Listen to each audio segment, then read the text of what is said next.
my mom took me to this talk. It was an Islamic talk by a very famous Islamic speaker. So we went to this place, we sat in the talk, and they had all the kids sit in the room to the side of the speaker. So the kids, we enjoyed being there. We were having a great time. We were talking to each other, and you were kind of half paying attention and really enjoying ourselves. Now, according to my mom and several of the other aunties in the audience, they had a blast. They really enjoyed the speech. They took a lot of good lessons from it. I, on the other hand, only took one lesson from it.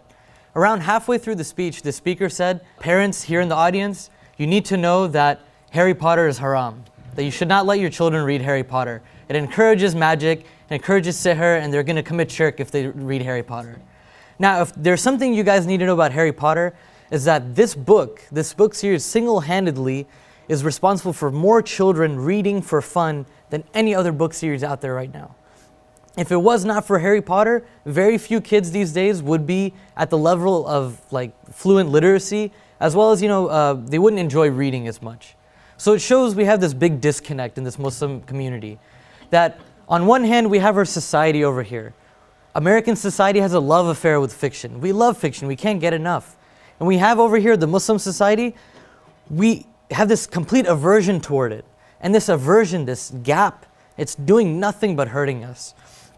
And it's really counterproductive because, as we all know, Islam has a very storied tradition, a rich tradition in storytelling.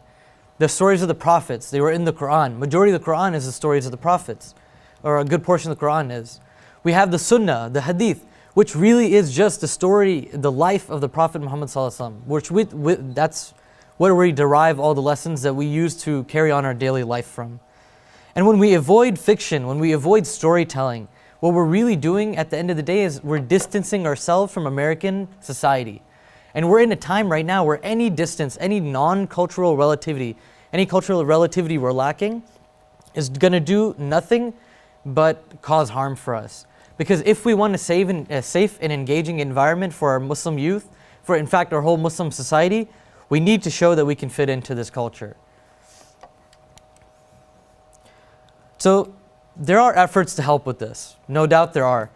You'll have some Muslim short stories or short films that you'll see, and I'm guilty of this as well, but they're cliche. They're really cliche. Most stories will start, you have a guy, he prays at the masjid, he's good, and then all of a sudden he becomes bad, and then something happens, he's good again. And it's always like that. We're lacking this subtlety in our storytelling that talks about our daily lives, the issues that we face. Where's the story about the MSA officer's sister who doesn't wear a hijab?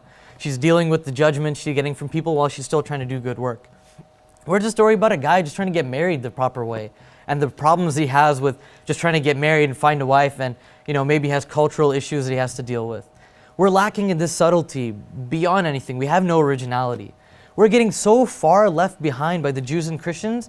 To give you an example, there's this beautiful series, it was on NBC, it's a show called Kings. The story is basically a modern day retelling of the life of Dawood alayhi salam. Now if you watch the show, you would have no idea. You'd be watching the show, you'd be just in love with the scenery, the dialogue is wonderful. The whole show is just a beautiful, well-rounded show, and it doesn't shove morals down your throat. You'll get the same lessons that you might have gotten by listening to the story of the Prophet, but it becomes a very accepting and very engaging environment, and we're lacking that. We may just now be catching on. There is an Arabic language series about the life of Umar radiallahu anhu, but unfortunately, even throughout the Muslim world, that is facing backlash as well. So, we're stuck. We cannot move to originality unless we get beyond this shaming of the consumption of fiction. We have people in the masjid say, "Astaghfirullah, brother, you watched The Dark Knight, spent 3 hours in the movie theater, you could have been in the masjid reading Quran." And they're saying this to a kid who may have come for Jummah like one Friday out of the whole month. It's not realistic. We always hear Muslims say, Muslims have to write our own history. And unfortunately, we can't write because we don't know anything about writing at all. And fiction is necessary. Fiction is very necessary. It's necessary for helping us empathize with others.